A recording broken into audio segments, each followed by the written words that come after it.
बिस्मिल्लाहिर्रहमानिर्रहीम। अस्सलाम वालेकुम नाज़रीन, आमनाज़ किचन में आप सबको खुश आमदीद। आज जो वीडियो मैं आपके साथ शेयर कर रही हूँ वो है पेशावरी स्टाइल टिक्का बोटी यखनी पुलाव। ये इतनी इजी रेसिपी है और इतनी मज़े की है कि आपकी सोच है। आप जब इसको बनाएंगे तो आप उंगलियां चाटते रह जाएंगे। मैं तो इसको खा के इतना मज़ा लेती हूँ कि आपकी सोच है। तो चलिए अब हम इसको बनाना स्टार्ट करते हैं। आप एक दफ़ा दुरूद इब्राहिमी पढ़ के हज़रत मोहम्मद सल्लल्लाहु अलैहि वसल्लम को तोहफ़ा कर दें, उनकी आल को तोहफ़ा कर दें और मेरे वीडियो को लाइक शेयर और सब्सक्राइब ज़रूर कीजिएगा चैनल को। इससे मेरी बहुत हौसला अफजाई होती है। तो देखें कितना मज़े का ये पुलाव बना है, बहुत ही मज़े का। आपको थोड़ा क्लोज करके दिखाती हूँ। तो चलिए इस रेसिपी को स्टार्ट से लेके एंड तक ज़रूर देखिए। साथ में पुदीने का रायता है।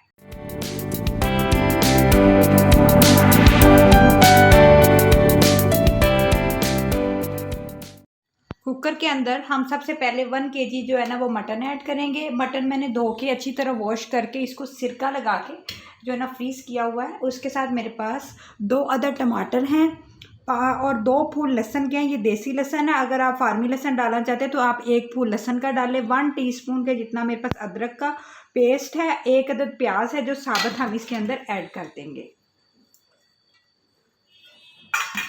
साबुत मसालों में जो मैं इसके अंदर ऐड कर रही हूँ 2 टेबलस्पून खुश्क धनिया, 1 टेबलस्पून ज़ीरा, 1 टीस्पून काली मिर्च, 1 बड़ी इलायची, 1 फूल जो है ना वो बादियान का, 3-4 लौंग, दालचीनी का टुकड़ा, 2 टेबलस्पून ये बनी हुई रेड चिली पेस्ट है। ये मैंने इसकी वीडियो ऑलरेडी अपने चैनल पे डाली हुई है। अगर आपको चाहिए तो डिस्क्रिप्शन में डाल दूँगी, आप भी ले लीजिएगा। अगर आपके पास ये नहीं है तो आप इसके जगह 2 टेबलस्पून सुरख मिर्च ऐड करें। 1 टेबलस्पून नमक, 1 टीस्पून सौंफ का पाउडर, 1 टीस्पून कुटी लाल मिर्च, 1 टीस्पून बिरयानी मसाला, 1 टीस्पून गरम मसाला, 1 टीस्पून हल्दी पाउडर, 1 टेबलस्पून गरम मसाला है। ये सारे मसाले हम इसके अंदर ऐड कर देंगे। 2 टेबलस्पून मैं इसके अंदर सिरका ऐड करूँगी। सिरके का जो टेस्ट है वो बहुत अच्छा होता है और वो एक अलग सा इसमें टेस्ट देता है। तो मैं इसके अंदर 2 टेबलस्पून सिरका डालूंगी, इससे बहुत अच्छा टेस्ट आता है। पानी इसके अंदर हमने इतना डालना है। मैं 1 kg चावल बना रही हूँ तो 1 kg चावलों के हिसाब से मैं इसके अंदर 2 kg पानी ऐड करूँगी ताकि पानी पक भी जाए, यखनी भी बन जाए और जो है ना गोश्त भी उसमें गल जाए।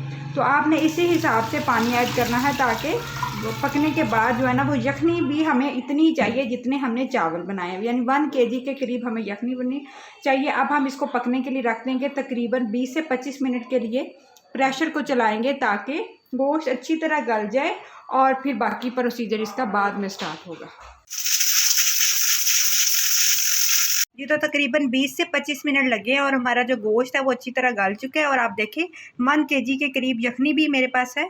तो अब यखनी को मैं स्टेन कर लूँगी और गोश्त को अलग कर लूँगी और अब हम पुलाव बनाने की तैयारी करते हैं।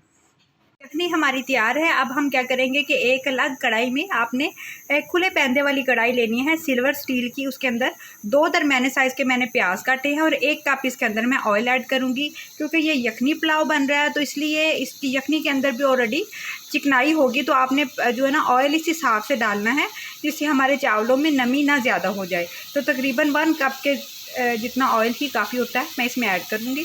आज जो हमारे हैं वो हमारे हल्के जो प्याजी कलर में फ्राई हो गए हैं। तो अब हम इसके अंदर जो हमने यखनी बना के गोश्त बनाया है, गलाया है, वो वाला गोश्त मैंने अलग कर लिया है। उसके साथ जो प्याज, टमाटर और तमाम मसाले हैं वो हम इसके अंदर ऐड कर देंगे और यखनी को मैंने अलग कर लिया है।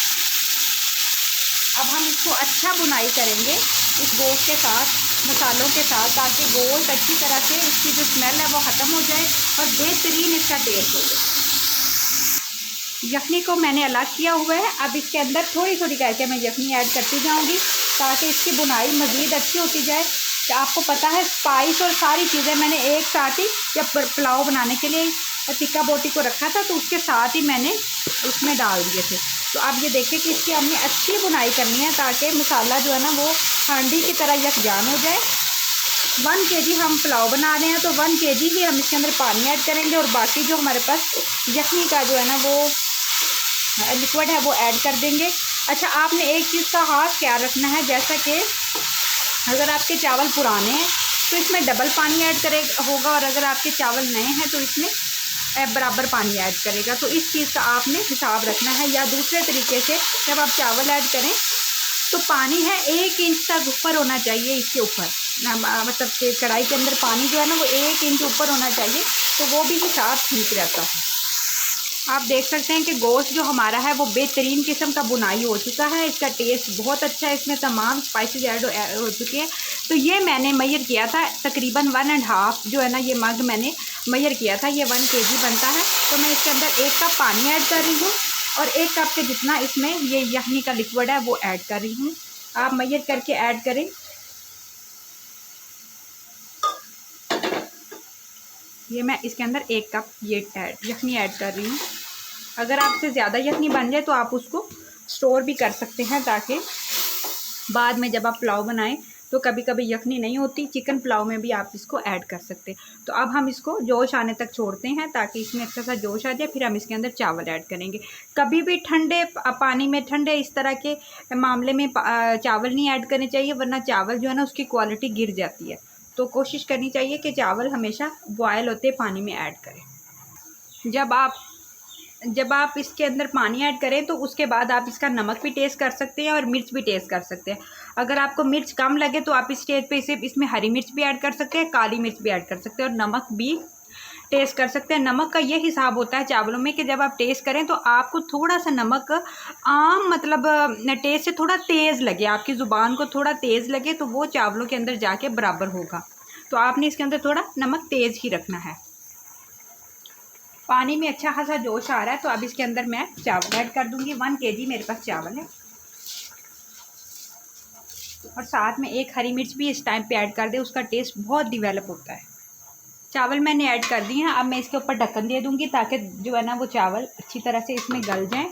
और 1 इंच के ऊपर जितना पानी है, नमक भी मैंने चख लिया है। अब आपने आंच को तकरीबन मीडियम से लो कर देना है ताकि चावल हल्की आंच पे पकते रहे। तकरीबन 5 से 6 मिनट इसको पकने में लगेंगे, फिर हम इसको दम पे रख देंगे। आप देख सकते हैं कि जो हमारे चावल है उसका पानी खुश्क हो चुका है। तो अब हम इसको दम पे रख देंगे ताकि चावल का मज़ीद जो है ना इसमें जो है ना वो पानी खुश्क हो जाए और बेहतरीन इसको दम आ जाए। जी तो नाज़रीन तकरीबन 5 से 7 मिनट हो गए हैं। अब हम इसको ओपन करते हैं और देखते हैं। वाह, बहुत अच्छा हमारे पुलाव को दम आ चुका है। तो चलिए अब हम इसको डिश आउट करते हैं।